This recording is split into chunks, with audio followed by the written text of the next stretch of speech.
We're gonna have a ball tonight. Hello. Hello. You sit down. Shut up. All right. What's good? What's good? Fucking this, fucking that, doing this, fucking doing that. Why do you have to swear on our podcast? I feel it gets my point across better and gives me an edge.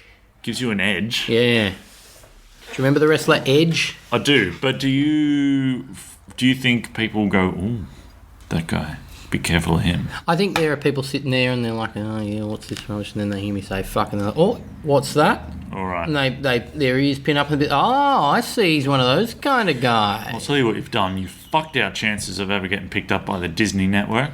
I assume there's a Disney podcast network. Ooh, I wonder if there is. There probably is. I wonder what they talk about. Do you reckon Mickey Mouse has a podcast? Hey. Creepy. That's creepy. It's just that for 3 hours. Is he a Nazi? Mickey Mouse? What a great question. Tell me more. Well, wasn't Walt Disney was like a Nazi or maybe an anti-Semite of some sort, huh? Well... Is his head frozen? Yeah, famously. Is that for real, though? Well, why would they lie?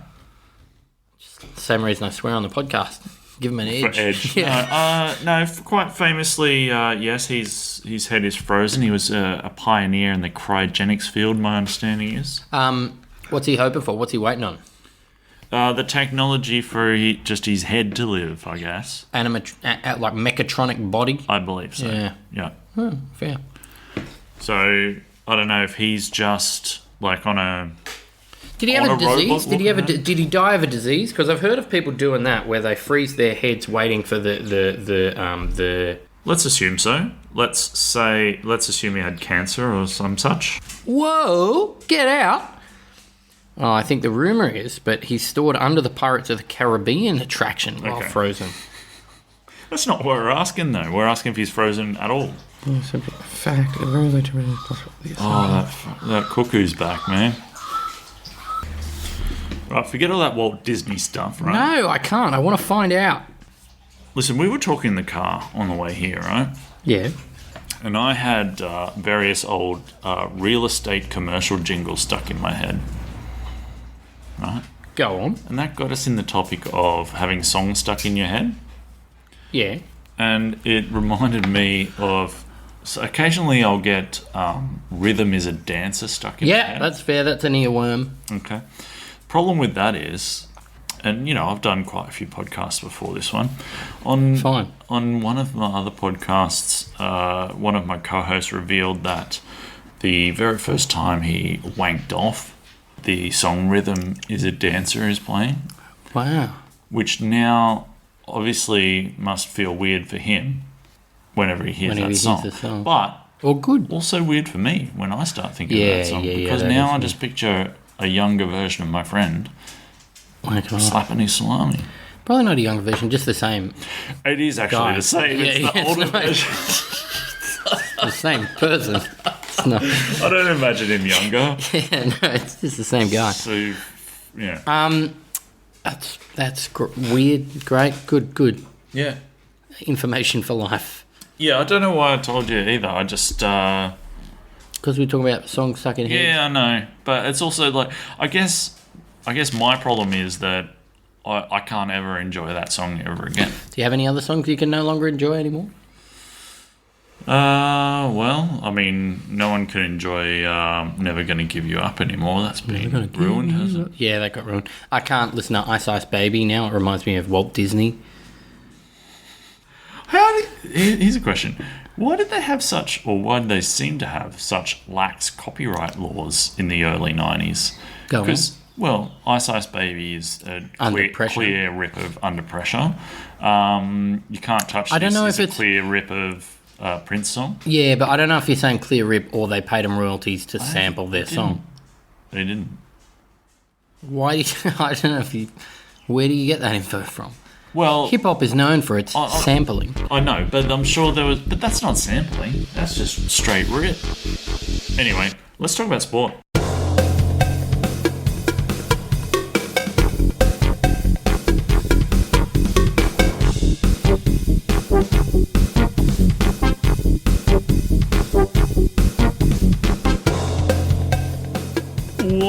Wallabies get a draw against the All Blacks. The Wallabies are back. Doesn't that mean the Wallabies are back? No, I said this to you when we talked about this. They're not back. They're nearly back.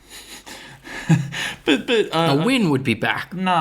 A draw against the All Blacks. Yeah, they're pretty good, the All Blacks. But look, entertaining. It's weird that they went to Golden Point, didn't they? And still went to, or not Golden Point, but whatever Union does. We had a shot. Yeah, that to win it and did. How many more games do we have this year? Because we were discussing this the other day. You thought there were 3 in the series, and I thought there were 2. And you're asking me again. I haven't looked into that. Okay. Yeah, they're back. Good for them. I'm happy. That's good. It's good to see the Wobblies doing well. It's great timing too, because the governing body's trying to negotiate a TV deal. The Wallabies are giving them a hint, some hope. Yeah, sniff. That it might actually be worth something. That's what you want. Broadcast. Nice. Yeah. LeBron. Brondo. Delivers the Lakers another NBA win. Yeah, put some respect on his name. Does he, and I've seen this question floated, does he take the GOAT title from MJ now? Has he done enough? No. No? No. All right. But tell me more. I don't think you can. I think everyone has a personal NBA GOAT. Everyone has a personal GOAT? Yeah, I don't think you can. I don't think there's a definitive GOAT. I think because everyone's done different things. LeBron's been to 9 out of the 10 last finals, but Jordan went to 6 and won 6. Right. You know what I mean? Like, there's all these different things, and LeBron's done it on 3 different teams now. Yeah, but doesn't that count for more because he's had to kind of fit into new systems and make things work there in 3 different times? Well, quite, famously, he's the system. He brings the system, you know what I mean? When he went to, who was it? Didn't he got someone fired in Cleveland? He gets he's the coach. He's the coach and the GM. He's the GM. No, he's Cleveland through and through. He's the only person who's more Cleveland than LeBron. Okay. Cleveland rocks, he says. He does. That was the theme of his show. Does he still host The Price is Right? Oh, I don't know about that. I don't know that we see that here in Australia. I know he does not still host Whose Line Is It Anyway? I think he does. Oh, no. Is there a new one? There's a new one. Yeah. Who hosts it? Colin Mockery? No, but he's still there. Yeah? Some lady, I don't know who. Oh, is what's his name Ryan still there? Stiles is still there. I like Ryan Stiles. What about Wayne Brady? Wayne Brady. Still there, yeah. Yeah, he's funny. Yeah. That's a good show. Yeah. It seems a little self-indulgent. Yes. You know and it what also I mean? seems like after probably 3 decades of doing it now, yep, they've probably overdone their tropes. Their tropes are, pretty tropey. Yeah. Who's your GOAT for NBA? I think Bill Ryan Russell? Stiles was probably the best Ryan one Stiles on that show. Oh, on that show? Sorry, Yeah. NBA, right. Yeah. Red Auerbach? Look, I don't know. I think this one pretty much nearly tips LeBron there. I think going to different teams is more than just plonking your ass in one place and doing really well in one place and one system. But that being said, if Jordan could have said, okay, Hakeem Olajuwon and Patrick Ewing, let's all get together and go to one team together. Yeah. He would have been fine too. I suppose. But they didn't do it that way. All right. Now, does how much of a jerk you are come into this at all? Yeah, if that's the case, then it's got to be Jordan, right? Jordan's king of the jerks, right? That's what I'm saying. Yeah, king of the jerks. Yeah, it must come into it a bit. Although LeBron did walk off with 10 seconds to go last week. That was weird. Yeah, that was weird. Look, I don't know. We're far away from it, but I think you can all have your own personal GOATs. Yeah, you can. We're not stopping you. No, I'm not here to stop you from having a personal GOAT. That's more of a RSPCA kind of thing. Nice. Thank you. Bruce and BT still copping hella heat from AFL fans for being average commentators. So, for whatever reason, Seven made a big announcement of the fact that Bruce and BT were going to be doing both. What were they expecting? Everyone to be like, yeah, sweet, it's Bruce and BT. Haven't heard them for the last 40 years. I don't know why this was an announcement, but it certainly got a lot of people expressing their opinion on the quality of the commentating that those two provide. I think we talked about this in an earlier episode on this season, but look, I think now I've come to the fact that you either You either go, oh yeah, I know what I'm getting with Bruce and BT. Some weird questions, talking to each other more than anything. Bruce being incredibly positive and then asking rhetoric questions. Or you turn the volume down and turn on 3AW or like Triple M or whoever's doing the footy on there and listen to someone you prefer.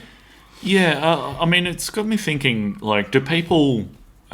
can you recall any time when the public has spoken as much of this about the commentators of the games they watch, where they say, we do not really want these people? Not really. Like, there's not a big Rabs outcry, is there? No, but I think there's probably a bit more sentiment over Gus. Yeah, true. You know, people Gus don't like listening to Gus. Yeah. People, and they give him guff for it. Gus gets guff. Guff. Yeah. But no, the BT this year particularly, BT and McAvaney getting a lot more than you'd think. Now, are we blaming COVID, or are we just blaming the fact that they're getting old and dull? Probably. I mean, it can't be getting old and dull because that happened a good decade ago. They got old and dull. Yeah, and Bruce. I mean, Bruce has been the same for as long as I can remember. Really. Yeah. I don't know what it is. COVID might be an interesting way to look at it. Maybe we're all paying a bit more attention and like, what the fuck have we been listening to? But also, Bruce isn't in the room with them. He's commentating. They're all at home, aren't they? Yeah, that's hard. Yeah, that's probably part of it. No. Why can't they get in the room? They're letting fans in now, aren't they? Yeah, I guess it's a pain in the ass. But Bruce probably has some comorbidities, right? Probably real susceptible to a COVID. I'd say so. And have you ever seen those sporting microphones they used to commentate? They're pretty much in the guy's mouth, right? Yeah. Like, so that could cause some issues. Yeah, you hang them off your tonsils. And as far as I know, Channel 7 only own, I think 2 of those, so everyone has to use them, so... Yeah, well, they have got spreading that COVID. new full Monty nowhere to clean it show either. To spend money on. My name's Monty. Yeah, it is. They also announced that night that Razor Ray's done commentating the rest of it because he's just getting it's becoming the Razor Ray show. It's not about the footy. He kind of makes it too personal. You hear him now too. They're putting mics on him so that you can hear him, and he can't bounce the ball in the middle anymore. Hang on, what's wrong with that? It sounds to me like the public would prefer the mics turned down on Bruce and BT and up on Razor. And just have him do the whole game listening to Razor. I suppose it's that thing that you want a referee to be as inconspicuous as possible, right? Don't you? Right? Like, is that what you want? Well, is there an NRL alternative analogous to Razor Ray? Is there a? I'd say Harrigan. When he was going. Isn't there a baby Harrigan now? Just his son, isn't he refereeing now? I've not heard that. I thought that might be a thing. Okay. But yeah, you don't get as much from an NRL ref, do you? Like, because when I watch a Razor Ray game of AFL, you're like, I know who's reffing this. That's Hella Razor. Yeah, Hella Razor. Or it's Helen Razor, actually. Helen Razor. Yeah. Raising Helen. Yeah. Is that a show? I think that's a show, Raising Helen. Yep. Chooks and Eels get punted from the final series, with 2 of the bottom 4 teams in the final still in the hunt for grand final glory. So we've said that teams that end up in the 4 to 8 in the finals haven't won before. They're just there for nothing. There's still there. But the good thing is there's 2 on either side, right? Yeah. So there can still be a final without. Yeah, exactly, right. I was happy to see the East and Eels go out. I think they're in my bottom 5 of teams. In my top 5 of teams I hate most. Bottom 5 of teams I like. Yeah, I don't want to go into that because I think we'll lose people. But there are certain teams that I just don't like for no particular reason. Yeah, I mean we wouldn't lose anyone if we talked about the Eels, right? Like everyone hates the Eels. I don't know, but Eels fans seem particularly mental. They do, yeah, and ugly. I'd agree with that. Monty, you got any headlines for me this week you wanted to talk about? Yeah, just a quick wrap-up of American sports like I normally do for you. MLBs, the Major League Baseball, we've hit the ALCS and the NLCS. It's a lot of fun. We're going to get a 7-day, 7-game World Series. Oh, no. Which is the first time ever for that. So there's no break days. So that's going to be interesting to see how they plan for that, because usually your pitcher gets a bit of rest and then he can come back, and so he'll pitch 1, 4 and 7 usually, your best pitcher, but because there's no days between... I'll stop you there for a second. Is there some sort of dog battle going on? Sounds like a dog battle. Where are your dogs? I think my dogs are in the room. If one of my dogs was barking, you could hear him barking. Okay, so that's a lesser dog. Oh, that's a much lesser dog. All right, go ahead. 7 games in 7 days is going to be weird. I wonder if they'll even have to kind of use an extra maybe 2 starting pitchers that they wouldn't use normally. Right. I don't know. It's going to be interesting to watch that. NFL wrap-up. Dak Prescott broke his ankle in half. Poor bugger, God rest his soul. And everyone's got COVID. Everyone. Okay, all right. Thank you for that wrap-up. My last headline here, the Veronicas are going to be in The Celebrity Apprentice this year, Monty. Thoughts? Yeah, a few thoughts. Okay, so, good. All right. No, this is good. Good topic. I like this. Okay. No, thoughts. Just thoughts. Okay. Not commentary on the value of the story. What's The Celebrity Apprentice? Is it still Burris? Mark Burris? No, it's some man named Sugar something. Oh, Alan Sugar. Yeah. Oh, yeah. Alan Sugar. So they're on the British one. No, he's coming in. What? Or he's already here. He's ready. here? He's here and ready to go. Alan Sugar and the Veronicas. Now, the Veronicas, will they be working as a duo? Well, that's how they were framed in the cast announcement, yes. Yeah, okay. You got any other cast members for me? Yeah, I can do that for you. Good. I knew you were going to ask that. Thank you. So the Shugman is going to have 2 right-hand people. Oh, yeah. The Lorna Jane lady and the Boost lady, Janine and Lorna Jane Clarkson. They're there presumably to go around to the celebrities and say, what are you idiots doing? Are you fired up? Yeah, now, so just take it back a step. So, once again, this is a reality television program in which already famous people see if they're any good at business with a man who seems to be just television business good. Yeah. Well explained. What a fucking world. And let's not forget that the current president of the United States came from this background in the USA. And like with Boris Johnson, Alan Sugar surely could become the PM of England, right? Surely. Okay, so which obviously... I think you mean Boris Johnson. Boris Johnson, that's good. Obviously, the main question would be, which Veronica do you like more? Which one's going to go further? Who's got more of the big business acumen? Is it the one... I can't differentiate between them. I got no idea. Well, they got different names. First names. I assumed they were both Veronica. Is their last name Veronica? Yeah. Really?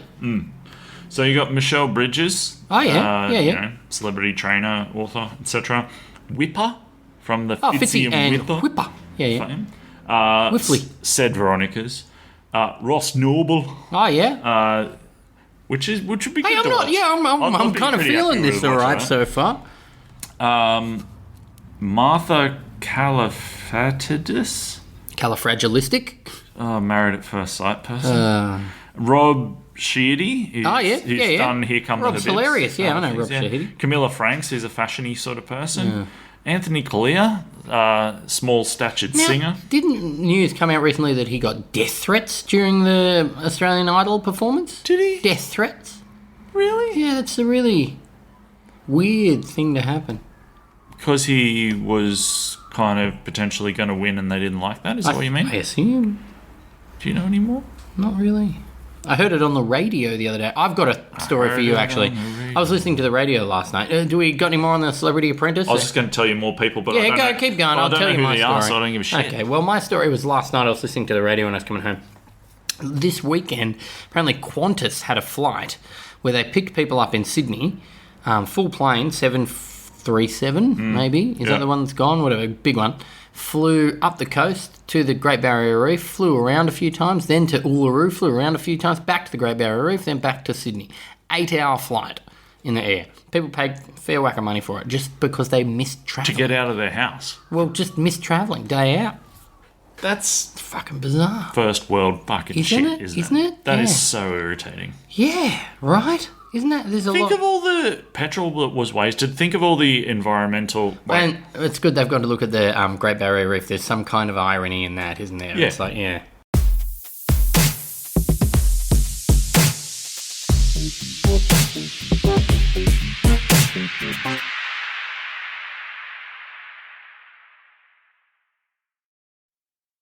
Great moments in Melbourne Cup history. Around 4,000 people were in attendance at the first Melbourne Cup in 1861. They witnessed a very odd race indeed, in which 3 horses fell and 2 had to be put down. This is after 1 horse had bolted prior to the start, presumably as a result of some sort of strange equine premonition about the track condition under hoof and what would happen to the other horses. Word quickly spread about this soothsaying steed, and the legend of Horstradamus was born. The owner of Horstradamus quickly organised a tour called Prove the Naysayers Wrong, which went around the country. Befuddled yokels everywhere gaped in gormless wonder as Horstradamus accurately predicted the victor of the US Civil War Battle of Valverde, and the fact that Great Britain and France were about to recognise the independence of Zanzibar.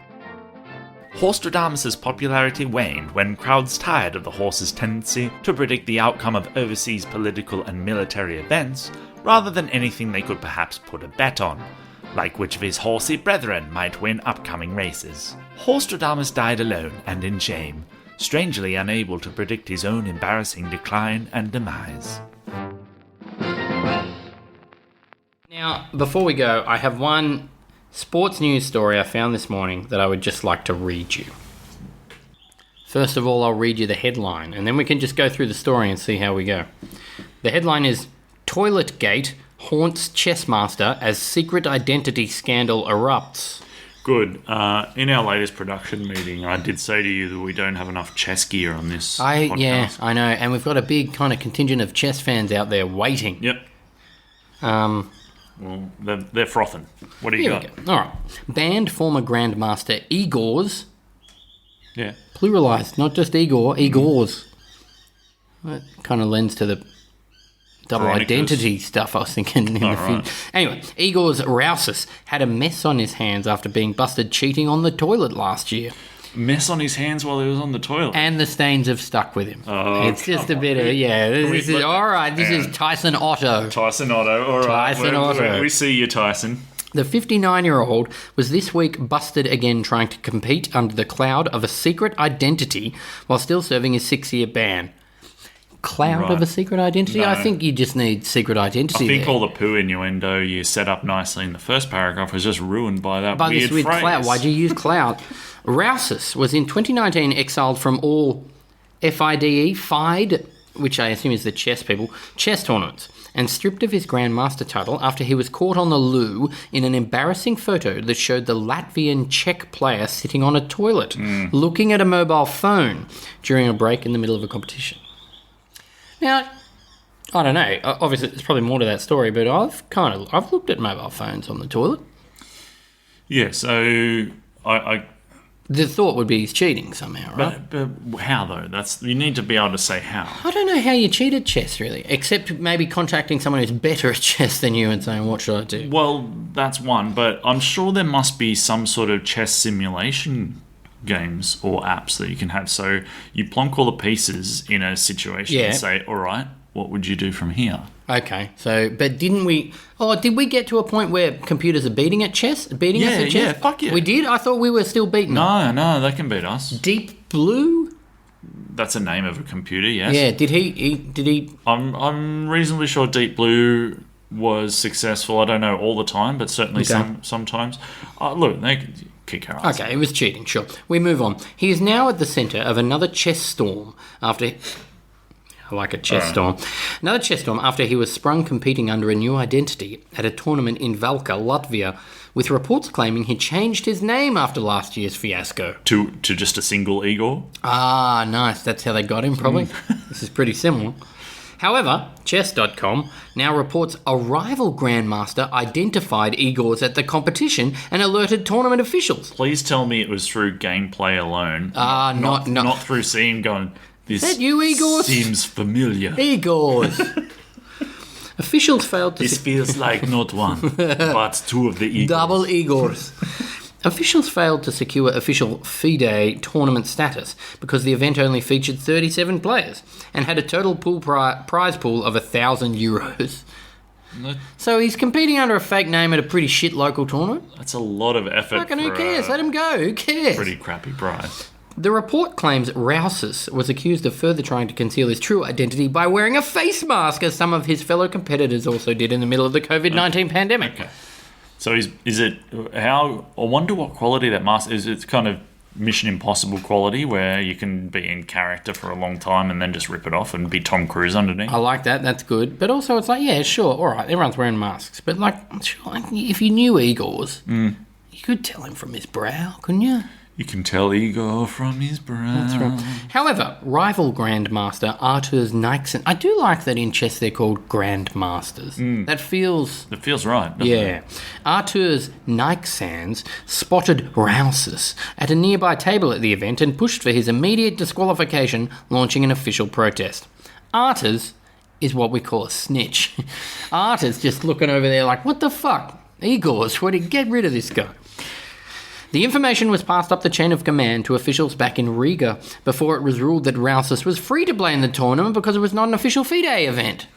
So he wasn't trying to be someone else. He's just, old mate, bloody Arters, has seen Igor's and said, you fucking claiming to be someone else, you're wearing a mask. Igor's is like, no, I'm not fucking disqualified from this. I'll do this, mate. I'm just being COVID compliant, brother. Here we go. However, with the situation at boiling point, Rouses eventually agreed to withdraw in the middle of the tournament after reportedly being asked to leave. So he lost his crack at that €1,000. Yeah. He must be, going through hard times. Masks aren't cheap. No. Nixans, however, took further action. He's got to pay for food for him and the other Igor as well. By publicly calling for FIDE to come over the top and force tournament officials to change their decision. Right. What decision? He left.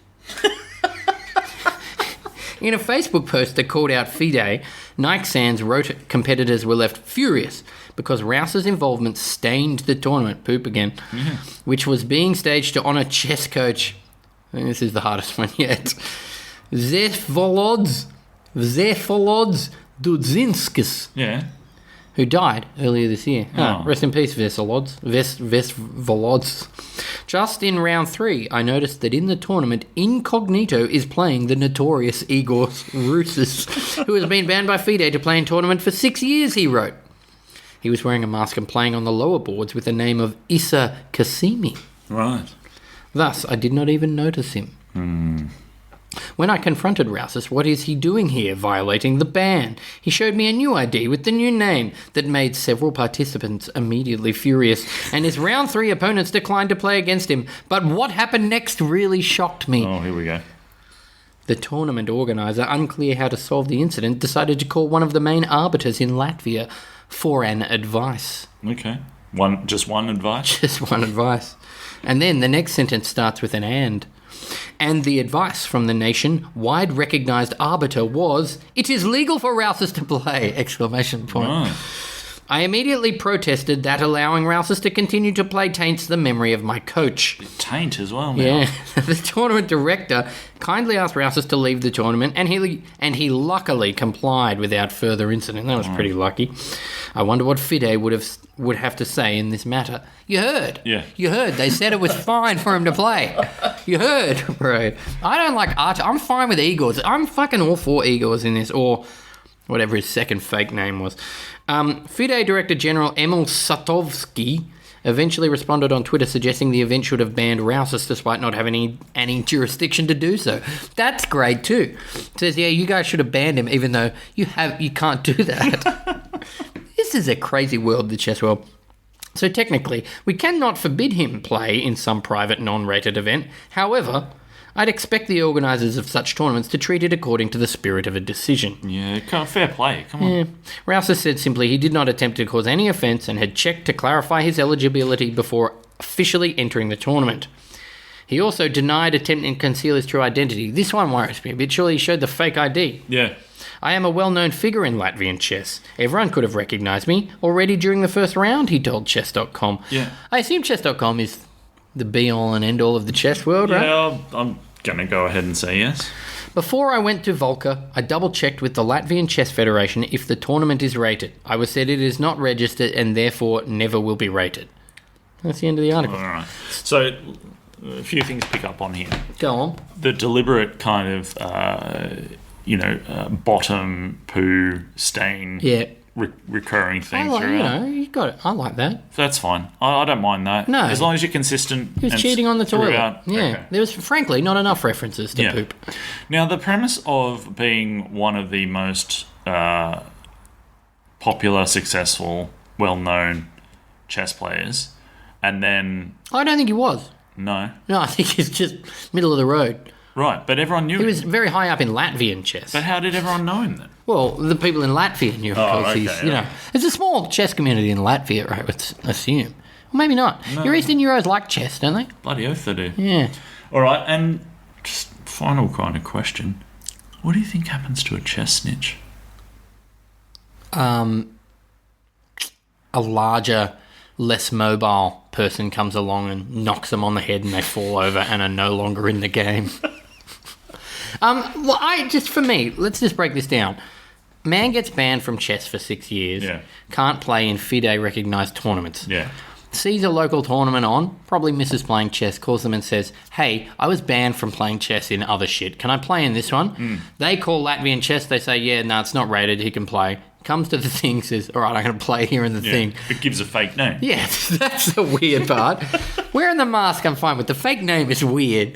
But then halfway through, old Snitchy says, hey, we said you couldn't play in the other ones. I don't want you to play in this neither. Yeah. We don't want this €1,000 potentially going to the wrong person. Bizarre, hey?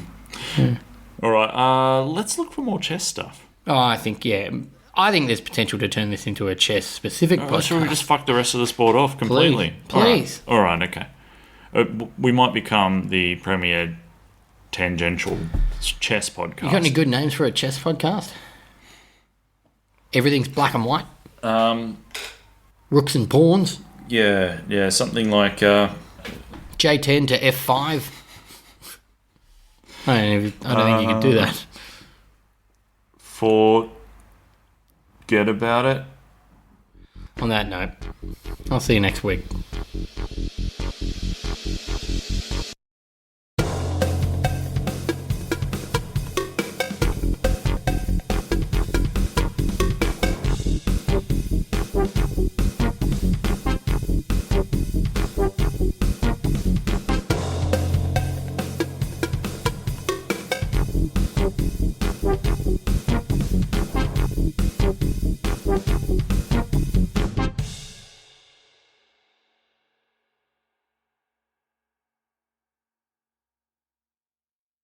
Hello, my name is Piers Grove, and I'm a founder, publisher, and managing director. In March 2022, I'd just been named Managing Director of Australian Geographic and set up Scout Publishing. Then, everything changed. 404 Brain Not Found, the podcast for stroke survivors and their friends and colleagues. We explore the absurd experience and frustrating journey of stroke recovery. 404 Brain Not Found, a general experiments podcast on all podcast streamers. My name's Stu. I'm Rachel. And we are fans Obsessives might be the word. of the 90s. The 90s. The 90s. The 90s. You can follow the podcast on your favourite podcast app. Rachel, what's the name of the show?